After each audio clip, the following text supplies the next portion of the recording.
Salut les marques, salut les smarts, bienvenue dans Catch Up. Je suis Ringside, vous écoutez le podcast qui transpire le catch. Ici, toutes les semaines, on résume, on analyse les émissions phares de la WWE. Et pour cet épisode, on se retrouve pour analyser SmackDown.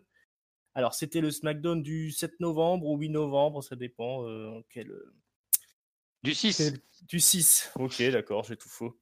Alors, vous l'avez entendu, il est là pour analyser tout ça avec moi. Ce bon vieux papy, comment ça va, papy? Bonjour les petits enfants, bonjour Ringside. Alors, t'as perdu ton calendrier ou quoi? C'est aujourd'hui le 8. Mince alors. Tu sais, moi et les calendriers, hein, ça a toujours fait deux, hein. Ah bah, je t'ai dit de donner des petits sous aux pompiers là pour avoir le calendrier avec les petits chats. Ça sera plus simple pour toi. C'est vrai, c'est vrai. Ça fait longtemps qu'ils ne sont pas passés d'ailleurs. Jamais il y a le feu chez moi, je risque de finir comme Bray Wyatt. Oh. Non, c'est Star Abigail plutôt. Ou Sister Abigail, ouais. Enfin bref. SmackDown. SmackDown, le show bleu. Alors, on est toujours dans la route vers le Survivor Series. Souvenez-vous que est déjà en ligne l'analyse de Monday Night Raw par nos soins. Vous pouvez aller checker sur le YouTube. D'ailleurs, si vous nous écoutez sur YouTube, n'hésitez pas à vous abonner, à cliquer sur la petite cloche. Et puis, comme ça, vous êtes avertis dès qu'il y a un nouvel épisode qui sort. Hein, il y en a au moins un minimum 2 par semaine. Et vous les recevez gratuitement. Ça est C'est la gratos. classe. Classe. Classe à Dallas. Allez, on va attaquer ce bon vieux show SmackDown. Cette semaine, on a le droit à tout simplement une revanche de Hell in a Cell, une revanche pour le titre de championne féminine de SmackDown, qui oppose évidemment Sasha Banks, la championne, à Bayley, la championne déchue du titre, hein, qui a perdu à Hell in a Cell, donc elle va essayer d'avoir sa revanche.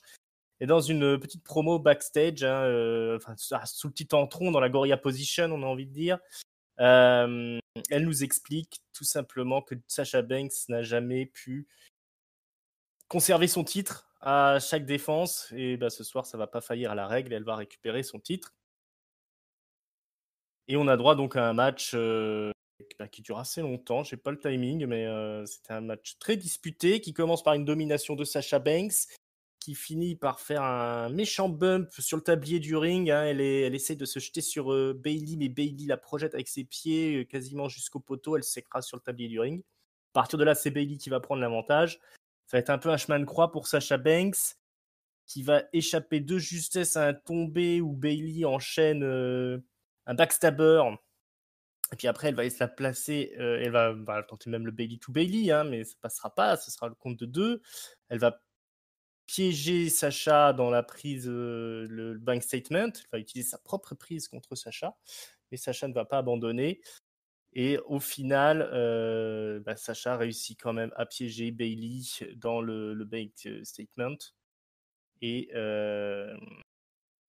c'est la victoire de Sasha Banks. Bayley est obligé de taper, tout simplement. Début de show bien costaud, hein, avec un gros match. Du moins, c'est mon avis. Qu'est-ce que tu en as pensé, toi, papy? Oui, bah oui, je pense que ce serait aisément le match de la soirée de toute façon, un match pour le titre. Alors, il vient peut-être un peu vite par rapport à leur dernier affrontement à Hell in a Cell, donc du coup, je n'étais pas encore retombé de leur affrontement de Hell in a Cell, tu vois, donc du coup, j'étais pas aussi emballé, mais c'était comme de la bonne qualité avec les deux quand elles se battent l'une contre l'autre, ces deux teignes, elles se foutent, elles se font vraiment mal. Et puis il y a eu pas mal, ouais, t'as Bayley qui essaie de piquer les prises de Sacha, donc c'était pas mal. Tu te disais, est-ce qu'elle va réussir justement à piquer la ceinture à Sacha en lui piquant aussi ses prises? Et au final, Sacha, pour la première fois depuis des années, a réussi à conserver un titre. Donc, ouais, bah, c'est une bonne manière de démarrer un show. Ouais, carrément. Hein, là, le sort est levé. Sacha est la grande gagnante. Elle est toujours championne. Mais j'ai oublié de mentionner qu'elle se fait attaquer dans le dos en remontant la rampe par rien moins que Carmella. Carmella avec un Comment? nouveau look, tout en cuir rouge, blonde platine, qui nous fait un petit clin d'œil en tenant la ceinture, je crois. Elle, elle donne un grand coup de poing. Elle avait dit qu'elle serait là ce soir, hein, pour montrer comment et pourquoi elle était intouchable. Eh ben, elle l'a prouvé en attaquant Sacha dans le dos. Nouveau look, nouvelle attitude de Carmella, c'est encore un peu neuf pour qu'on se décide, savoir si c'est réussi ou si c'est loupé. Ouais, alors je crains que ça ne soit jamais réussi, malheureusement vu. le niveau de Carmella, mais bon, on n'est pas à l'abri d'une surprise. Après tout, c'est une ancienne championne du monde, quand même, donc c'est pas non plus le pimpin du coin. Bon, je reste persuadé que ça aurait été mieux que ce soit Ziggler et pas Carmella qui vienne chercher la ceinture de Sacha, mais bon, on va se contenter de Carmella. Ouais, voilà, on va faire avec Carmella pour cette fois-ci. On va lui donner le bénéfice du doute. De toute façon, Sacha Banks arrivera bien à en sortir quelque chose de Oui, Carmella. c'est ça. Je pense que Sacha va porter le match de toute façon, donc Ouais. donc du coup, je suis pas trop non plus en mode flip en disant oh putain, il y a Carmella dans le ring. Ouais, ouais. On va voir. On va voir. Même si on a peu d'espoir. Dans les backstage, Jey Uso est en train de prendre un café. Parce qu'on bosse pas beaucoup, j'ai remarqué, moi, dans les vestiaires de la WWE. Kevin Owens est là, ils discutent, ils se font un petit peu des blagues, ils sont copains. Ils seront tous les deux dans l'équipe de Survivor Series pour défendre les couleurs de SmackDown. Et Kevin Owens fait une petite blague en disant que c'est Paul Heyman qui devrait ramener le café à Roman Reigns plutôt que Jey. Et Jey, ça, il le prend mal, il se retourne vers lui, il dit quoi, tu te moques de ma famille, tu te fous de ma gueule. Et Owens, il dit non, je me moque pas de ta famille, je voulais juste qu'on discute comme on est partenaire pour les Survivor Series. Et puis ça s'arrête là, on sent qu'il y a de la tension.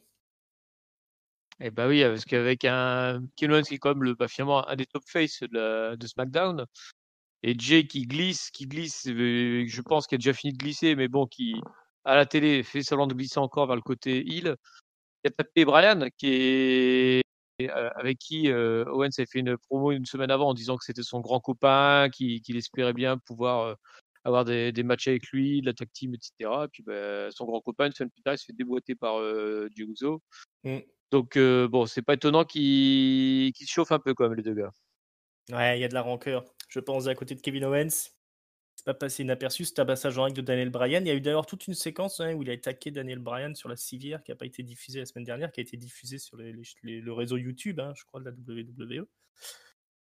Il a été vraiment méchant, ce Jey Uso, la semaine dernière. Méchant Jey. Méchant Jey. D'ailleurs, il est interviewé pour s'expliquer par Kayla Braxton. Mais il est interrompu plutôt par Paul Heyman, qui n'est pas très content. Il dit non, mais on ne peut pas continuer l'interview. Roman Reigns n'a jamais donné son accord pour tout ça. Alors, dans ces cas-là, on va aller discuter backstage et puis l'interview s'arrête là. Elle est provocatrice cette petite j'ai trouvé Braxton depuis qu'elle a pris elle fait quoi le truc après SmackDown, je sais plus comment ça s'appelle, le show, le talk juste après SmackDown, et c'est elle qui l'anime, et j'ai l'impression que depuis, ses interviews au micro, elles sont plus un peu provocatrices, quoi. Là, le pauvre Jay, là, elle l'a un peu allumé quand même. Ouais, elle prend son travail à cœur, la petite Braxton, là, qui remplace un petit peu Charlie Caruso finalement. C'est vrai, ouais, enfin, c'est l'équivalent en fait, mais j'ai l'impression qu'elle fait plus du coup le rôle un peu de Renee Young, là, Oui, de à Renee enchaîner Young, pardon. Ouais, je talk confonds les deux, et pardon. interview. C'est ça. Il y a une place à prendre. Elle est dans les starting blocks. Donc, ouais, c'est compliqué la vie pour Jey Uso. Elle a beaucoup de soucis.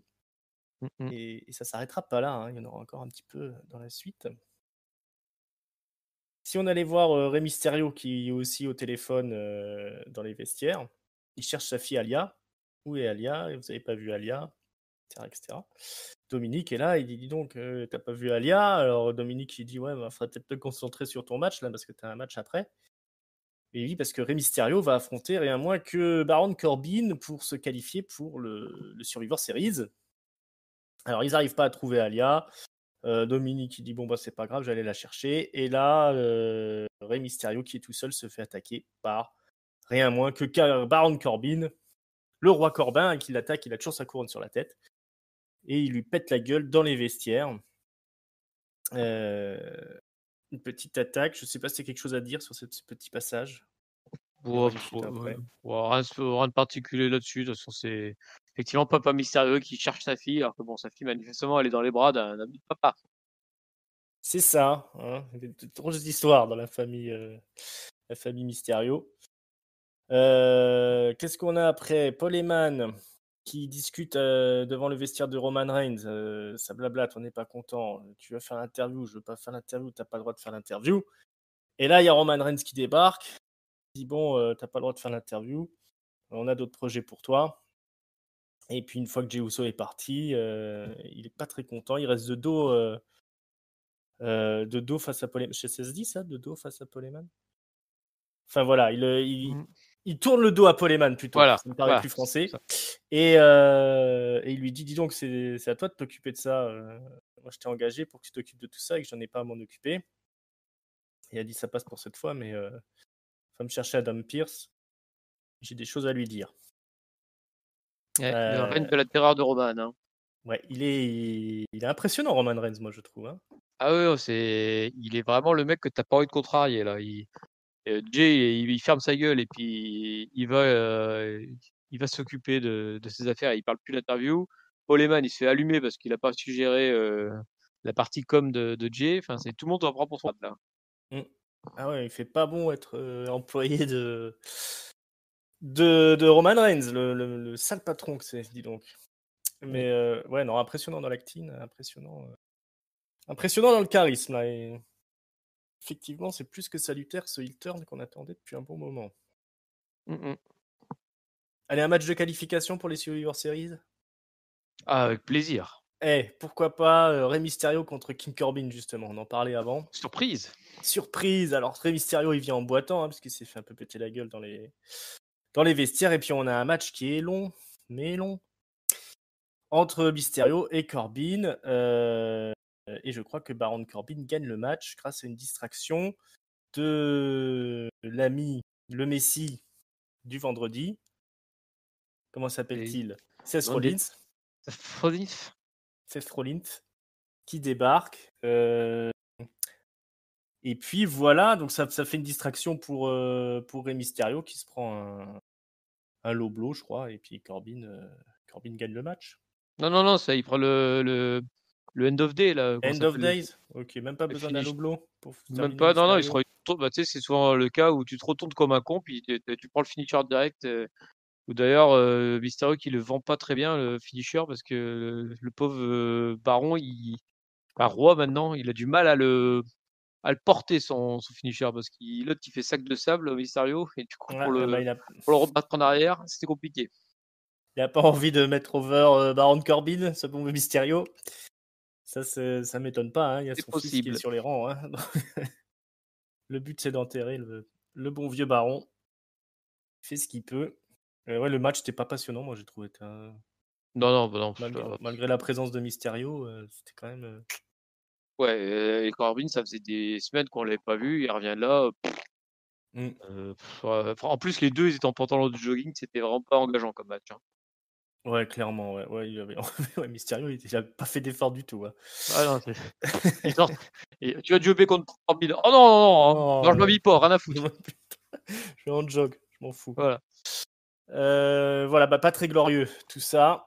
On annonce Jey Uso contre Kevin Owens pour plus tard dans la soirée.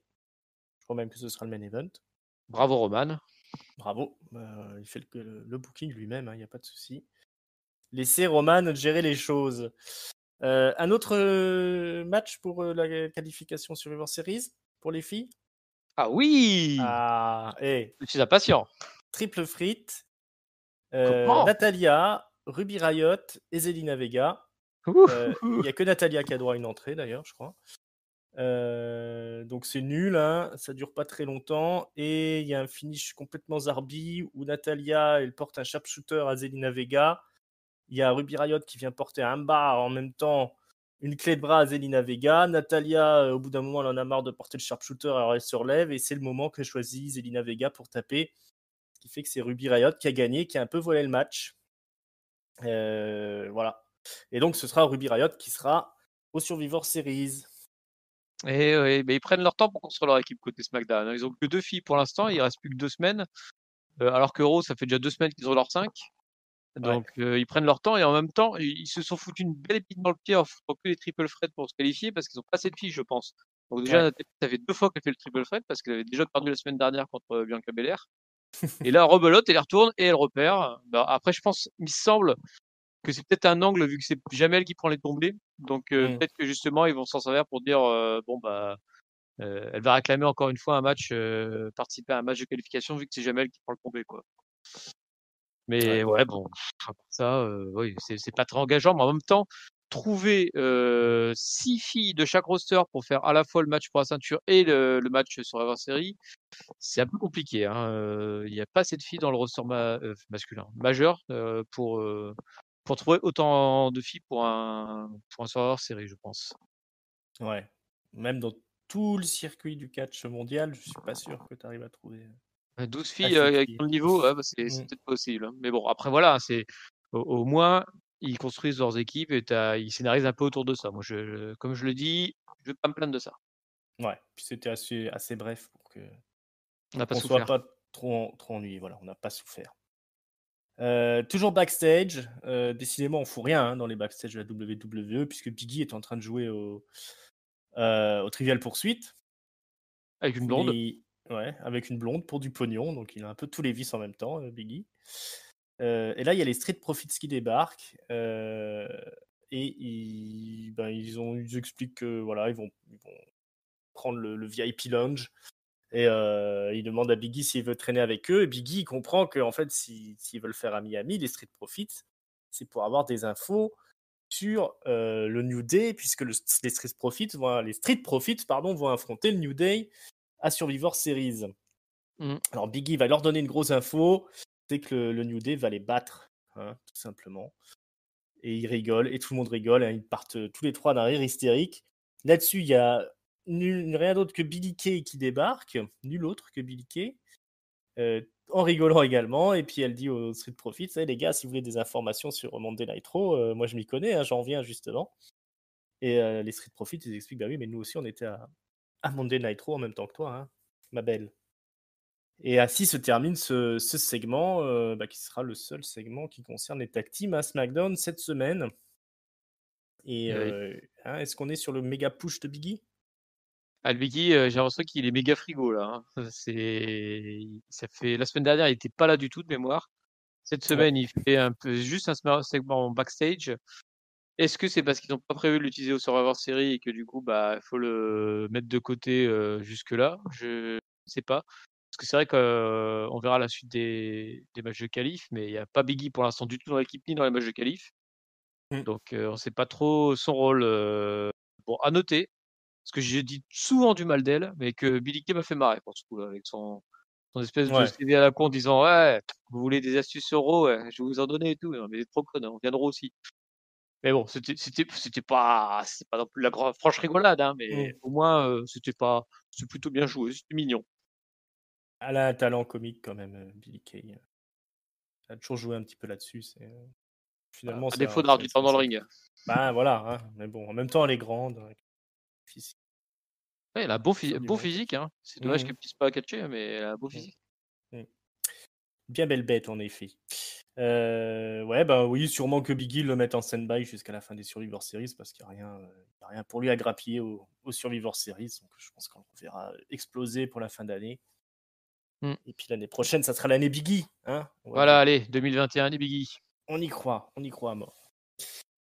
Et on a un nouveau match de qualification, tiens, pour le Survivor Series. Toujours chaud, toujours bouillant. Ah ouais, alors là, ça n'arrête pas. Et là, on a deux grosses têtes d'affiche. Seth Rollins lui-même affronte Otis. Otis Wouh! qui a tout perdu dans la vie, hein. La mallette, la femme, le copain, il a tout perdu. Et sa Tout musique. perdu. Et sa Crois musique, et son entrée, il a pas une entrée. Et il a même perdu son outfit, hein, puisqu'il a plus qu'un gros slip. Non, mais c'est devenu comme maintenant le blue, je sais plus quoi, l'ouvrier, quoi. Il est un petit peu repackagé. Ouais. Et voilà, donc il est là. Et il affronte donc Seth Rollins. Et il y a Murphy qui débarque pendant le match, qui va se placer un peu sur le tablier du ring, un petit peu autour du ring. Et ça va divertir un peu, ça va perturber ce bon vieux Otis. Et puis aussi un peu Seth Rollins, parce qu'il ne sait pas, Murphy est de quel côté maintenant? Il est de son côté à lui, du côté du Messi, machin.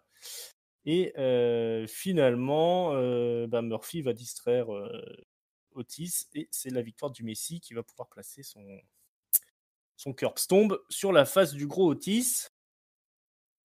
Alia, elle n'est pas contente envers Murphy, puisqu'apparemment, ils sont réconciliés, hein, Murphy et Rollins. Bah, Euh, ils se remettent en Est-ce qu'ils se remettent en équipe ou pas, les 2 gars? On sait pas. On sait pas plus que ça, hein, ça reste un peu flou, mais en tout cas, Murphy, il dit à Alia de lui faire confiance. Heu, il a un projet, hein, quelque part. Il a un Mais plan. tout ça est un peu flou. Ouais. Ouais, joli match, on va dire. Ouais, c'était honnête, alors moi je Honnête, pensais ouais. que j'ai eu très peur pour Otis quand j'ai vu le sort, réservé à Tucker, lundi. Je me Mmh. suis dit: «Ça y est, ils ont les 2 sont morts, ils ont abandonné», parce qu'en plus je crois qu'Otis était pas à l'antenne la semaine dernière du tout. Mmh. Finalement ils ressortent, alors pour une défaite, mais bon, c'est une défaite contre les Rollins et puis en plus pour le coup, ils l'ont vraiment un petit peu repackagé avec un nouveau, centron et tout, tandis que, bah, Tucker lui était en jogging encore une fois Ouais. et sans musique, sans entrée, sans rien. Là, au Et moins, puis il se il a battait pu pas se pour une défendre. place au Survivor Oui, Series, voilà. Tucker. Mmh. C'est que là, il a pu se défendre un peu Otis, donc c'est pas si mal pour lui. C'est un match plaisant sans plus, quoi. C'est, pas non plus la grosse, du gros niveau. Mmh. Bah, c'est toujours le même problème avec Otis, c'est-à-dire que sans public, ça fonctionne pas trop bien, hein. Quand il fait ses Yep. délires à la Hulk Hogan, sa parodie de Hulk Hogan, là, ça fonctionne pas trop quand il y a pas de public, hein. Ça, c'est dommage pour lui. Je pense qu'effectivement, ils ont autant le mettre un petit peu en stand-by, ou alors inventer, quelque chose d'autre avec lui, mais c'est Ou lui pas la apprendre bonne le catch, époque quoi. pour un Otis. Ouais, c'est soit il change complètement de truc et il réapprend à catcher, en mode, en mode confinement. Mmh. C'est-à-dire faire, ne pas juste jouer avec le public. Ou alors ils le mettent au frigo, tout ce temps-là. Effectivement, lui, c'était un mec qui était que sur le jeu avec le public. Donc si tu enlèves le public et bah, ça a fait ce que ça a fait, hein, un désastre pendant 6 mois. Mmh. Ouais, ouais, pauvre Otis, mais c'est pas grave, ça va rebondir. Bon, faut quand même qu'on parle de ce segment. L'interview de Allons-y. Lars Sullivan. Ah, Lars son pot torse. Sullivan, torse-poil, Lars Sullivan. Il vient aux interviews torse nu, le mec, pour être interviewé par Michael Cole. Et il vient raconter bah, son histoire, sa jeunesse. Il dit qu'il déteste les brutes, qu'il était brutalisé quand il était petit, puis après il a fait de la muscu, c'est devenu un colosse, et c'est devenu lui la brute, et il a martyrisé tout le monde, et il peut faire ce qu'il veut, il peut faire ce qu'il veut à n'importe qui, il peut faire manger de la terre, des, des insectes, du verre pilé, il peut faire manger aux gens tout ce qu'il veut, et après il pousse un cri en disant regardez, je peux crier comme ça aussi. Oui, Mm. c'est vrai qu'il pousse un cri. Il pousse un cri à la fin, ça gâche un peu tout. C'était presque pas mal, mais voilà, donc un bon gros psychopathe, hein. J'ai eu peur pour Michael Cole, j'ai peur que ça finisse dans une mauvaise position pour Michael. Ouais, bah, mais, j'ai eu peur, mais en même temps, je l'espère un peu parce que, Mm. ça fait 2 semaines qu'il parle au micro, en disant qu'il est très, très méchant, mais j'aimerais bien le voir très, très méchant, hein, parce que là, pour l'instant, il est juste assis, en slip, en torse-poil, en Mm. train de nous montrer ses beaux poils, en disant que oui, il était torturé quand il était petit, et que c'est pour ça qu'il est méchant. Alors, j'ai un peu de mal à comprendre ces segments, en fait, parce que si encore c'était un face qui faisait son tournil en expliquant que, bah, c'est je sais pas quoi, ça ressortait sa violence de quand ils étaient jeunes, pourquoi pas. Mais là, c'est un espèce de gros monstre, affreux qui pète des gueules à tout le monde, puis d'un coup, hop, il s'assoit sur une chaise et puis il va nous expliquer pourquoi il est affreux. On s'en fout, Mm. il a une tête de con là, on sait qu'il est monstrueux. Pas besoin de nous l'expliquer. Ouais, on n'avait Mais pas bon, vraiment besoin de l'analyse, des backgrounds psychologiques, on va dire, pour ce personnage. surtout pour crier Euh, comme ça à la fin, quoi. ouais, Bah! surtout pour créer, enfin. On dirait tonton, tiens, quand il gueule comme ça. Et qu'est-ce que je voulais dire? Oui, bah, ça ils reprennent un peu ce qu'ils avaient fait, avec Mankind ou Goldust à une époque, expliquer dans une interview un peu les motivations du personnage. Voilà, moi ça me rappelle fortement, notamment les interviews avec Mankind. Espérons que ça va pas durer, 3 ou 4 semaines, et puis espérons que ça termine sur un truc aussi intéressant que Mick Foley à l'époque. Ah bah, oui, voilà, s'il y a le 4 qui suit derrière, on sera les premiers ravis, quoi. Mais si c'est juste parler au micro, puis défoncer des jobbers dans la foulée, le Mankind, mine de rien, de mémoire, il s'est attaqué directement à du gros poisson, quoi. Il était pas allé Mmh. attaquer, je sais pas moi, qui c'est qui a tapé, Ricochet. récemment? Ricochet ou, Apollo Crews, quoi. Ouais. Ouais, ouais, ouais, non, maintenant il était déjà quasiment dans le main event, Mankind. Ouais, bah, voilà, hein, Lars Sullivan, le gros projet, ils savent pas de quel côté, attaquer la montagne, donc On va attendre, patienter, puis on verra bien ce que ça donne. En tout cas, une barbe, hein, ça vous change un homme, hein, j'ai Et remarqué. oui, oui, oui. Mais bon, par contre, ce qui est effectivement, ce que tu disais tout à l'heure, on sent qu'il y a quand même plein de gros projets qu'ils hésitent à lancer, qui se mettent de côté en disant: «Bon, on lance pas tout de suite, est-ce que c'est le bon moment?» Et puis du coup, bah, ça retarde, ce qui est un peu un syndrome du confinement de toute façon. Mm. On voit qu'ils ont des idées, puis ils hésitent toujours en disant: «Est-ce que je vais pas attendre 3 mois, 3 semaines de la lancer parce qu'il y aura plus de public?» Ouais, Mais bon. mais bon, faut bien se lancer à un moment donné, hein. Oui, bah, oui C'est et comme ça. SmackDown le fait plutôt bien, donc j'espère qu'ils vont Ouais. pas souffrir du syndrome Raw et attendre 150 ans, avant de lancer des idées, quoi. Ouais, ils ont plutôt un bon timing sur le traitement des storylines, donc on va voir. On va voir. La suite des opérations, bah, c'est déjà le main event. On n'a rien oublié. Qu'est-ce Donc on qu'on a pourrait oublier? je crois pas, Mmh. hein.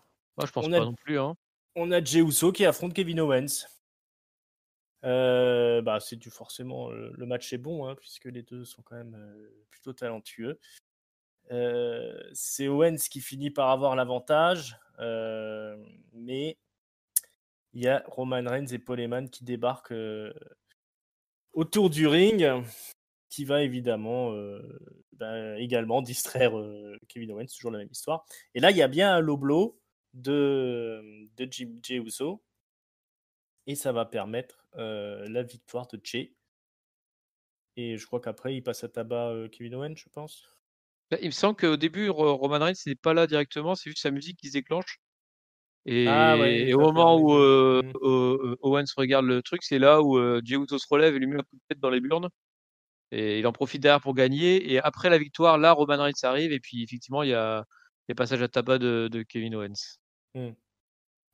Ouais, ouais, ouais. Donc en fait, bon, ça reste la même chose, hein, c'est-à-dire que Roman Reigns permet, la victoire à Jey Uso en venant distraire, Kevin Owens. Yes. Et un bon main event classique, mais au moins les plans de Roman Reigns, ils fonctionnent, contrairement à ceux, par exemple, d'Access Rollins. Bah, oui, mais là, on parle du taulier, là, du chef de tribu, de tribal chief. Mmh. Donc effectivement, là, il y a train de monter en puissance de la mort qui tue pour bien montrer que c'est lui le taulier. Donc tout ce qui touche, ça réussit pour l'instant, Roman et puis voilà, bon, là, effectivement, le match était bien sans plus. C'était ouais, c'est pas un grand main event de SmackDown, j'ai trouvé. C'était, intéressant parce que les 2 sont pas maladroits non plus, mais c'était pas non plus un truc, à se retourner. Bah, déjà parce que l'opposition entre les 2 qui sont dans la même équipe, sur la série, moi ça me passionnait pas des masses. C'est même Mmh. pas ils se battaient pour être capitaine ou rien, c'est juste ils se battaient, bah, pour régler des comptes et donc bah, quand tu as pas comment dire? Une vraie idée derrière le match, bah, tout de suite moi ça m'emballe un peu moins quoi, donc pas non plus mauvais, hein. Il faut pas non plus, dire les choses, mais bon. Ouais, ça manquait peut-être un peu d'enjeu, effectivement, s'ils avaient mis en route mis en jeu la place de capitaine, ça aurait peut-être eu plus de sens. Mais Yes. mmh. Bon, ça reste pour imposer le leadership de Roman Reigns, qui élimine quand même là, coup sur coup, Daniel Bryan et Kevin Owens, donc 2 des grosses têtes d'affiche de SmackDown. Et les Heu, faces de SmackDown prennent très cher. Il y en a vraiment de moins en moins, hein. ouais, ouais, ouais, et pour l'instant, il a toujours pas de rival, il va scoltiner Randy Orton pour le Survivor Series, qui devrait pas lui poser de problème à mon avis, et pour l'instant, il y a personne qui est dans les starting blocks pour aller l'affronter. Donc c'est vraiment le champion dominateur par excellence, ce Roman Reigns, là, j'ai envie de dire. Ouais et je sais pas, comment ils vont déterrer quelqu'un là avec ce qui se passe en alors peut-être effectivement Kevin Owens qui voudrait se venger, peut-être qu'il ira chercher, Roman, mais à part ça, Je ils pense vont qu'on avoir va passer du par je pense qu'on va passer par un Kevin Owens, Roman Reigns. Je sais que les 2 ils s'aiment bien, donc ils aiment bien bosser ensemble. Et puis, bah, je pense qu'ils vont quand même nous préparer un Daniel Bryan, Roman Reigns aussi. ouais et tout ça jusqu'à Big E, en fait. Voilà, jusqu'à Big E. Après, je vois quand même difficilement Big E, faire tomber Roman Reigns, hein. Je pense qu'il Bah, passera par une case peut-être, titre intercontinental plutôt. On n'a pas vu, hein, le champion intercontinental, Sami Zayn, mais il y a toujours cette ceinture à prendre assez facilement. mais filez-lui le Rumble à Big E, Bah voilà, filez-lui le Rumble, ça il y serait aura un énorme. moyen. Mm. Ce serait énorme. Bah ouais, ce serait cool. Mais ça, c'est l'avenir qui nous le dira. Nous, on ne sait pas Oui, ce oui, qui va se on n'en passer. est pas encore là. Sûrement le Baron Corbin qui va gagner le Rumble. Ah, voilà. Voilà, bah on a fait le tour. Il va falloir passer au mot de la fin. On va trouver un top, un flop, une note. Qu'est-ce que Mhm. qu'est-ce que t'as dans ta musette? Bah, alors le top, je vais le donner sans trop de soucis au match féminin d'ouverture qui était une nouvelle fois très bien entre ces 2 filles-là. Ouais. Il y a pas grand-chose à jeter. Le flop, c'est toujours compliqué de le donner, à un match de qualification hors série parce que, bah, c'est un match de qualification hors série, mais franchement, le Rey Mysterio Baron Corbin était vraiment, mou du genou et Rey était vraiment, en pantoufles en plus de son pantalon de Mmh. jogging là, donc Rey en mode feignasse, d'ailleurs, je vais pas le donner à ce match-là, je vais le donner qu'à Rey Mysterio, le flop, voilà, donc ça sera bien fait pour sa tronche. Voilà, de temps en temps, c'est pas parce qu'on est à 2 mois de la retraite qu'il faut baisser Il la faut se garde, hein. relâcher comme ça, voilà, Mmh. il faut aider les petits jeunes qui n'en veulent comme le baron. Mmh. Bah Et oui. ma note, je file simplement un 2,5, simplement un 2,5, parce que, bah, il y a la structure en elle-même me plaît parce que c'est Survivor Series, construction, la fin de la un peu l'histoire entre Bayley et Sacha directement la transition vers l'histoire suivante, donc il y a quand même des trucs sympas. Mais il y a pas non plus de trucs extraordinaires dans ce show, donc voilà, donc show moyen, note moyenne, 2,5. 2,5, ouais, je vais donner mon top aussi aux filles, hein, ça c'est obligatoire parce que c'était, quand même un super match. Décidément incapable de faire un mauvais match et le flop, le flop, moi je vais le donner comme toi, Corbin. Corbin Rey Mysterio, hein, ça valait pas grand-chose. Du moins on s'est ennuyé et ça c'est pas bien. Je vais donner 2,5 aussi, je pense qu'on est tout à fait d'accord, je te rejoins. C'était bien, c'était structuré, mais c'était pas. Il n'y avait pas de coup de théâtre, il n'y avait rien de transcendant. Le retour de Carmela, on s'y attendait un peu. Tout le reste, ça suit son cours sans surprise. Et le main event n'était pas vraiment décollé, donc c'était un peu dommage. Sinon, pensez à acheter un t-shirt pour la Sullivan quand même. Euh, voilà, bah, ça souffre un peu du même problème que Raw, enfin moindre hein, quand même. C'est-à-dire que ça manque un peu de têtes différentes. On voit toujours un petit peu les mêmes là tout au long du show. C'est un petit peu dommage. Un peu de surexposition. On aurait pu raccourcir par exemple Corbin Rey Mysterio, puis rajouter un petit segment avec Sami Zayn ou un truc comme ça. Quoi. C'est vrai qu'il était pas du tout là alors que les trois semaines d'avant déjà, il avait fait que parler au micro, donc c'est triste côté Sami Zayn en ce moment. C'est vrai que tout ce qui est, hors histoire principale, c'est un peu mis de côté, quoi. Ouais, ouais bah on sent l'influence du Survivor Series et du clash Raw SmackDown, donc du coup il n'y a pas trop d'intrigue interne, on va dire. Donc ça devrait se décoincer une fois passé Survivor Series. Mais pour l'instant, on est toujours sur la route. Donc on espère que ce sera un peu plus dynamique la semaine prochaine. L'heure de l'autopromo. Attends, alors juste avant l'auto-promo, tu voulais pas nous parler faire une petite pub pour un match sur NXT UK, il me semble? Tu m'avais dit ça Ah oui, le c'est vrai que jour. j'en avais parlé. Ah bah, ça remonte maintenant, mais n'hésitez pas à aller voir effectivement le main event, je crois, d'NXT UK de la semaine dernière. C'est tout simplement le championnat pour le titre NXT UK qui oppose Walter à Ilya Dragunov. Et c'est un match qui sort complètement des canons de la WWE parce qu'il est extrêmement violent, extrêmement stiff. Et ça fait plaisir de revoir Walter en action. Dragunov qui remplit un peu ses promesses. Moi, j'étais pas trop convaincu par le personnage, mais là, ils ont fait un gros match. Après, on sait qu'ils se connaissent aussi par cœur les deux. Hein. Ils ont beaucoup bossé dans le circuit indie, notamment en Allemagne, à la VXV. Donc, vous pouvez voir les shows désormais sur le WWE Network. Il a terminé en s'est caché, il y a Dragunov. C'était vraiment très impressionnant. Et puis, ça change de tout ce qu'on peut voir ailleurs. Enfin, la WWE aussi, mais aussi dans les autres fédérations, on voit vraiment des matchs comme ça, c'était très européen. Donc je vous conseille d'aller jeter un petit coup d'œil à ce match-là. Très bien. Je te remercie de m'y avoir fait penser, parce que je n'y pensais plus, effectivement.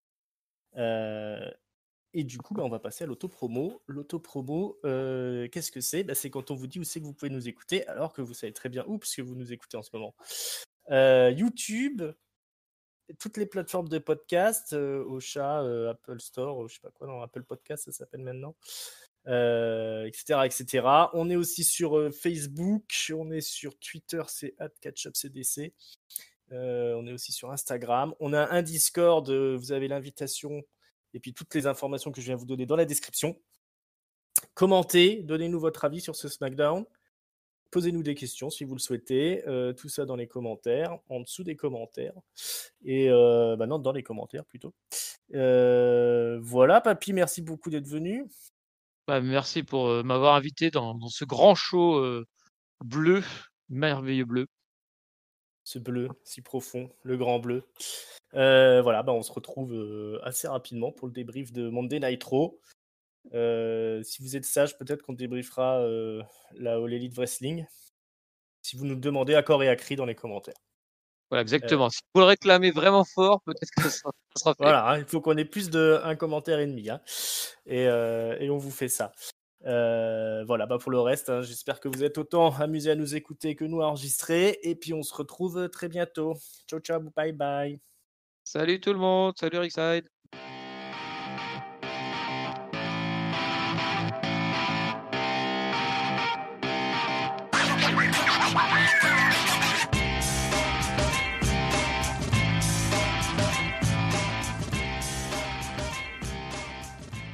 Je dis au moins 5 commentaires pour la All Elite Wrestling, sinon on fait pas.